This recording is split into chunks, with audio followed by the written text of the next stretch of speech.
नमस्कार, स्वागत है आप सभी का आपके अपने YouTube चैनल पॉलिटेक्निक कॉलेज 90 पर। क्या आपको पता है कि प्लेट में घर्षण बढ़ाने के लिए किस प्रकार के पदार्थ का इस्तेमाल करते हैं? कौन से वो पदार्थ हैं?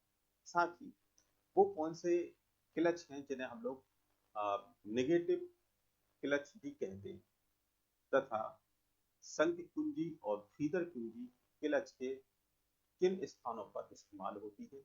साथ ही समझेंगे कि क्लच वो कौन सा क्लच है जिसमें लुब्रिकेशन का इस्तेमाल किया जाता है।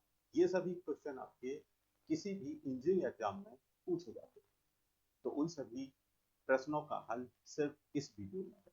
शुरू से अंत तक देखिएगा। तो शुरुआत करते हैं सबसे पहले क्लच की बात। क्लच क्या होता है? क्लच वह डिवाइस है जो किसी भी चलित शाफ्ट और चालक शाफ्ट को जरूरत के हिसाब से जोड़ने तथा अलग करने के लिए काफी उपयोगी होती है। इंगेजिंग करना और डिसंगेज करना। क्लच को दो भागों में बांटा गया है, जहां पर कुछ आते हैं घर्षण क्लच के अंतर्गत विभिन्न प्रकार के क्लच, जो कि आपके डिस्क क्लच, सेंट्रीफ्यूगल क्लच इत्यादि।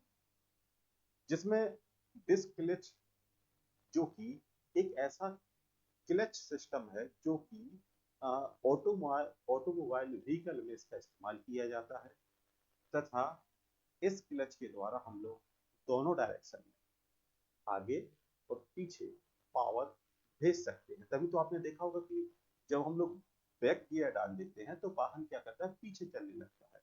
क्लच का इस्तेमाल है। आगे वाहन को ले जाना है तो हमने फॉरवर्ड गियर डाला और क्लच लिया और आपका वाहन आगे चल गया। तो मतलब डिस्क क्लच क्या करता है, दोनों डायरेक्शन में काम कर सकता है, फॉरवर्ड और बैकवर्ड। तो ये है आपका डिस्क क्लच। डिस्क क्लच में दो प्रकार की शाफ्ट होती है। एक शाफ्ट जो कि इंजन से कनेक्ट होती है और दूसरी शाफ्ट जो कि पिछले पहिए से कनेक्ट होती है। जो इंजन से कनेक्ट होती है उस शाफ्ट को हम लोग कहते हैं ड्राइवर शाफ्ट, और जो पिछले पहिए से कनेक्ट होती है शाफ्ट उसे कहते हैं ड्रिवन शाफ्ट।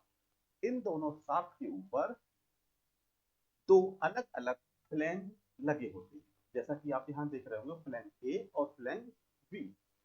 जहां पर फ्लैंज बी के साइड में विभिन्न प्रकार की स्प्रिंग लगी होती है, जिसका कार्य होता है कि जब भी हम इस पर दाब देते हैं, प्रेशर देते हैं, तो यह आगे के लिए फ्लैंज बी स्लाइड कर जाता है, और जैसे ही हमने प्रेशर को रिलीज किया तो ये अपनी सेम पोजिशन में पहुंच जाएगा। तो ये मैकेनिज्म होती है स्प्रिंग की। अकॉर्डिंग टू लोड, प्रेशर दिया, स्लाइड हो गया, प्रेशर रिलीज कर दिया, अपनी पूर्व अवस्था में आ जाता है। अब बात करते हैं, जैसा कि शुरुआत में बताया था कि वो कौन सा घर्षण पदार्थ है जो कि डिस्क क्लच में घर्षण को बढ़ाता है। तो दोनों फ्लैंज के बीच में घर्षण को बढ़ाने के लिए विभिन्न प्रकार के घर्षण बढ़ाने वाले पदार्थों का इस्तेमाल किया जाता है, जिसमें आता है फेरोडो, एस्बेस्टस और चमड़ा की अस्तर या कह सकते हैं लेयर इन दोनों फ्लैंज के बीच में लगाई जाती है। तथा यदि हम कुंजी की बात करें तो कुंजी में हम लोग दो प्रकार की कुंजी का इस्तेमाल करते हैं।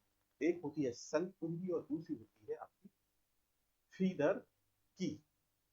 फीदर की का इस्तेमाल हम लोग चलित शाफ्ट पर करते हैं, जो कि आपको यहाँ दिख रही होगी। यहाँ पर हम लोगों ने फीदर की का इस्तेमाल किया है क्योंकि यह फ्लैंज प्रेशर के अकॉर्डिंग आगे पीछे गति करता है, और आगे पीछे गति करते समय हमारा जो कनेक्शन हो, बट वहां पर थोड़ी लूजनेस भी हो, इसलिए यहाँ पर हम लोग क्या करते हैं, फीडर की का इस्तेमाल करते हैं। सेकंड आता है आपका फ्लैंज ए। फ्लैंज ए में हम लोग परमानेंट ज्वाइंट के रूप में यहाँ पर सेंक की का इस्तेमाल करते हैं। सेंक की का इस्तेमाल किया जाता है, तथा इस प्रकार की क्लच मैकेनिज्म का इस्तेमाल मोस्टली आपके ऑटोमोबाइल, हाइड्रोलिक मशीनें और न्यूमेटिक इंजन में किया जाता है। तथा हम लोग डिस्क क्लच में लुब्रिकेशन का भी इस्तेमाल करते हैं। लुब्रिकेशन का इस्तेमाल करते हैं और साथ ही क्या करते हैं, यह हमारा नेगेटिव क्लच भी कहलाता है, क्योंकि कई बार जब इसमें घर्षण कम हो जाता है तो यह स्लिप करने लगता है, इसलिए इसको ऋणात्मक क्लच भी कहा जाता है। तो आशा करते हैं कि आप समझ गए हुए सरल और आसान भाषा में इस क्लच के बारे में। और यदि आपको यहाँ पर कोई भी डाउट है तो आप कमेंट करके भी पूछ सकते हैं कि क्या इसमें मतलब प्रॉब्लम क्रिएट हो रही है। तो ये आपका किसी भी इंजीनियरिंग एग्जाम में पूछे जाने वाले वो पॉइंट हैं जो कि मोस्टली पूछे जाते हैं। तो आशा करते हैं कि आप विद फिगर डिस्क क्लच को सरल और आसान भाषा में समझ गए होंगे। वीडियो को लाइक कीजिएगा, चैनल को सब्सक्राइब कीजिएगा। मिलते हैं नेक्स्ट वीडियो में। धन्यवाद।